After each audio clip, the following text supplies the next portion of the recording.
Hey, how's it going? I have some cards, and I have a piece that I wrote that I'm gonna link. Um, that kind of got me sidetracked from what I have been talking about, and what I intend to continue talking about, and it is the sort of overlapping streams of things that are happening that are sort of invisible because you can't like pluck it off a shelf and go, here is the offending nature, and because it's not an object. But I had been talking about black people stuff, and so I still will, but I got sidetracked by seeing come on, you can do it, a video about white only towns. So it's just what it sounds like, and it's kind of funny because don't we already have those? But this one's official, like you can't be there unless you're white. And it's funny because they're running into problems because of racism, because of their racism. I mean, maybe not them directly, like, but generational, institutional racism. So they have the wherewithal, okay, to move to a place and just sort of like buy property and just collectively, I guess, like, I don't know how they purchased it and incorporated and, like, I guess became a town. But because they're doing everything themselves, and I'm just repeating what I saw. I'm not making a judgment here, but I don't know why this would be exactly, but because there are no minorities there to do work that they usually do, the work that has been done is like falling apart like way sooner than it should. And they can't get like repairs or even goods. I think they even said they couldn't get like tires or something. So, and this video, if I can find it again, I'll link that too. But that it was saying that is why they have this problem, because they're not allowed to have the other races in, like, they made it in their bylaws, like, whites only, so that means whites only. And because of, they explain it a lot better in this video, so I'm just gonna, like, encapsulate the information. They kind of ran, like, all of the other, like, the minorities out of, like, the good places in town and, like, the schools or whatever, and so a lot of the people are, like, black or Latino or Asian people of color. They went to trade schools. And so that's who comes and does the professional work that they need. So they have a conundrum. And I was just laughing. I mean, I don't mean to laugh at them, but I don't think, like, there's people in way worse, they have bigger problems than this. This is kind of like, well, you did this to yourselves, because they did finally go someplace else and find all white crews, and they're not good. Like, the work is not getting done. They don't show up. I imagine, because I bet there are a bunch of tweakers, that stuff disappears, like tools and things. I mean, it just sounded really bad, and at that point I was like, okay, you have to stop, because it's not, I don't like to, like, gloat about stuff. I'm really trying to avoid that, because what does it really add to anything? There's plenty of that going on in the world. And this is just for myself. I'm not saying anyone else has to do this. Anyway, so I saw that, and then I lost track of what was I thinking about before, because I knew I had a train of thought, and I should have taken notes. It was something black people stuff. Slept wrong or something. My neck is very stiff. So I'm just going to do the cards that I have from the Declarations of Mary Magdalene deck. And this one is the number 17, which, if you add those two, adds up to an 8. And generally, that is related to strength. If you're looking at a tarot card, so that's what I'm going by right now, to be clear. And it says, you are your own church. I did not pick this on purpose. I shuffled and it flew out or fell out or whatever happened. You are your own church. Because it's a Sunday. Now we have to do it again. You are your own church. For your kingdom is within you. I mean, I don't really have to go real far with that. It's because it's like something I talk about a lot. But not usually. Well, maybe I don't talk about it. Maybe I'm just thinking about it a lot. And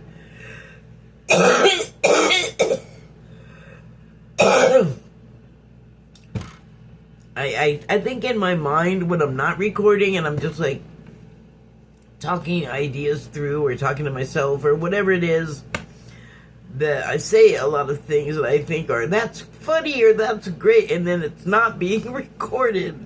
So I have to make these separations. Anyway,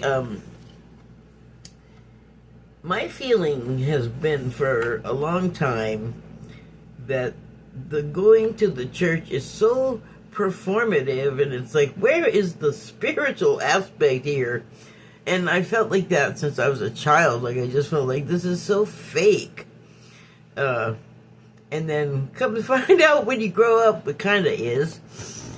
Like, no one is there for spiritual reasons in the way that I am spiritual today. I mean, I certainly wasn't. Most of the time I was there against my will, or I just had to be because I went to Catholic school, or I was at my cousin's house and they would always make us kids go to church on Sundays.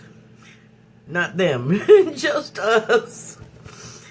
That's kind of how it is. Like, no shade on them though. Like, I totally get it. That's kind of how it was done. I don't think I knew any really devout people, and if I knew of them, they were devout to the point that they were strange. So, I mean, like, highly judgmental, like, everything you do and think about is a sin! Like, okay, like, you get tired of that. It's very wearing on you, because you don't feel like the whole you're born a sinner thing, even as a young child, I was like, that's bullshit. So, pardon my French. Oh, so speaking of rules, please take a look at my signs for the disclaimer effect. Yeah. So anyway,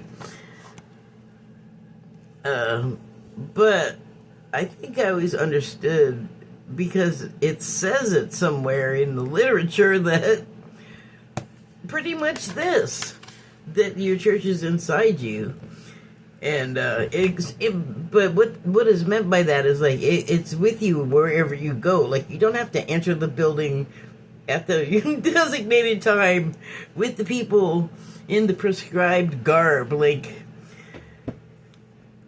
in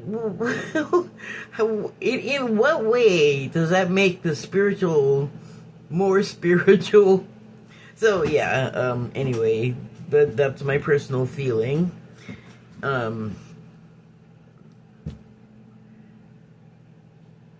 What you go into church for, I'm reminded that even as a child, I wasn't like the rebellious teen that I ended up being. I was just bored, So occasionally there would be a good speaker. Like you would have like the priest, and then you would have other, I don't know, functionaries that would come up. I'm not sure of all of the names because I don't think I knew it then really, but I know like from other religions there's like deacons and things, and that's not from Catholicism, I don't think, but that's the thing. I don't want to be talking, I don't want to just like cross, mix all of this stuff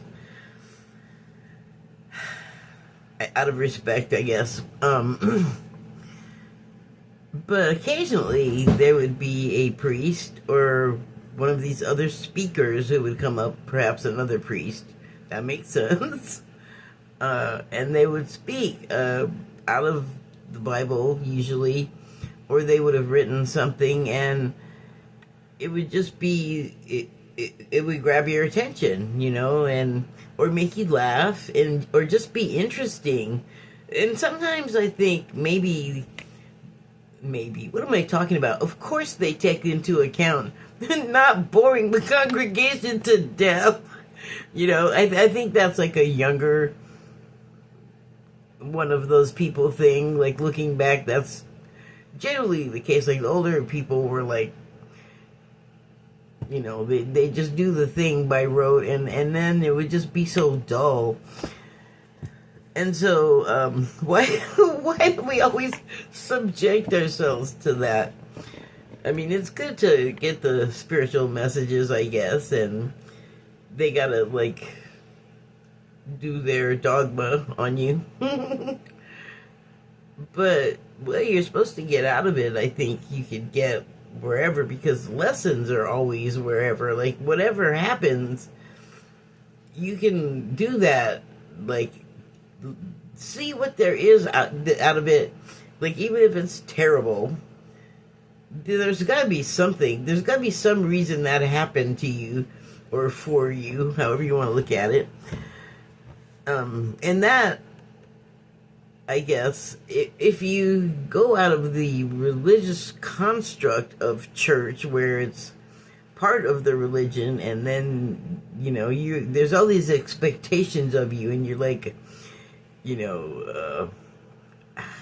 part of the cult, I guess. I don't know how else to explain the congregation, but, you're not supposed to eat things on certain days and wear things, and there may be reasons for that stuff, but there's no reason why you can't know it outside of confines. No reason you can't learn stuff on your own. Anyway, that's my interpretation of that. So the next card I have is, I haven't even eaten anything yet. Anyway, next card I have is number 31. That's, if you add up 3 and 4, or 3 and 1 is 4.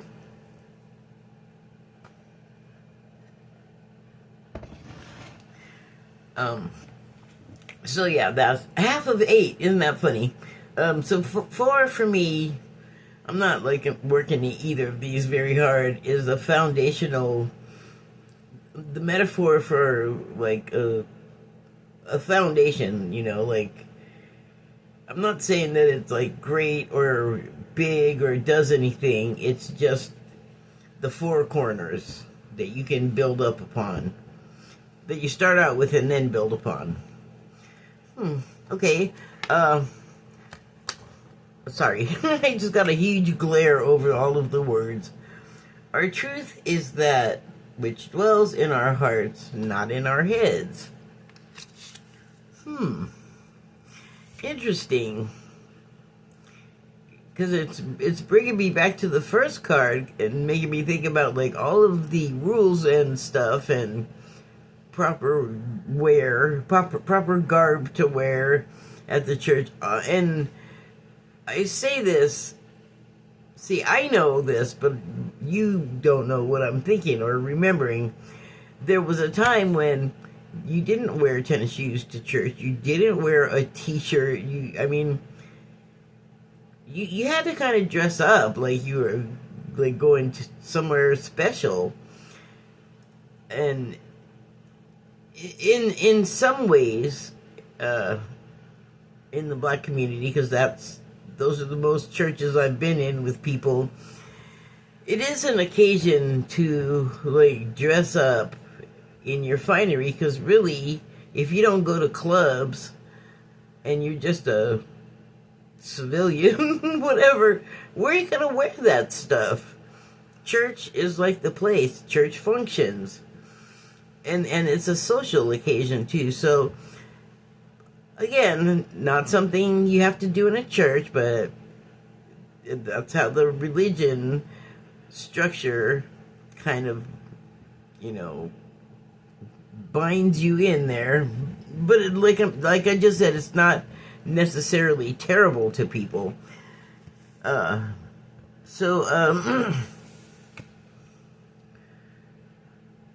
Yeah, it's like, but that is like you're putting on a bit of a show, and if it were just that, fine. If it was just like the social aspect of getting dressed up for each other and it being an occasion, but it's not supposed to be an occasion.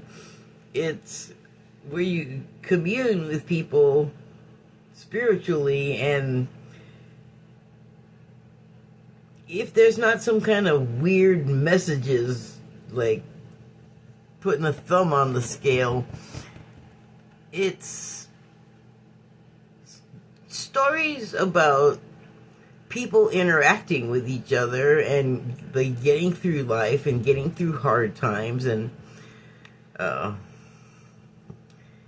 it's again like there to teach us something, to tell us something, to forward our consciousness and spirituality. And so again, well, you don't have to do it in a building designated for religious purposes. Not that there's anything wrong with that. Plenty of people do it. Plenty of people like it, still need it, or do need it. I said still needed it. Still need it like I needed it. I wouldn't classify my whole experience with church as that. Anyway, not as need. So, God, what was I thinking yesterday? I had this whole, like, continuum of what I had been talking about, and that stupid town messed me up. But I have been watching a lot of videos where white people are like realizing how crappy the racism has been, well, toward black people in particular, which of course that's gonna appeal to me. Obviously I can say that because you can see me. But and I'm not gloating. I mean, and this goes right along with like the MAGAs who are like, holy crap, what did I do? I'm not watching them so I can be like, now you're getting it. I mean, I definitely did try to alert some people to what was likely to happen if they insisted on electing the current president, and those people were MAGA, so they were not trying to hear me. That's just the way everything played out. But I'm not like mad at them for their life choices, although they did affect all of us. I'm not mad at them about that either, because that is what's meant to happen. More of that lesson stuff. And my understanding is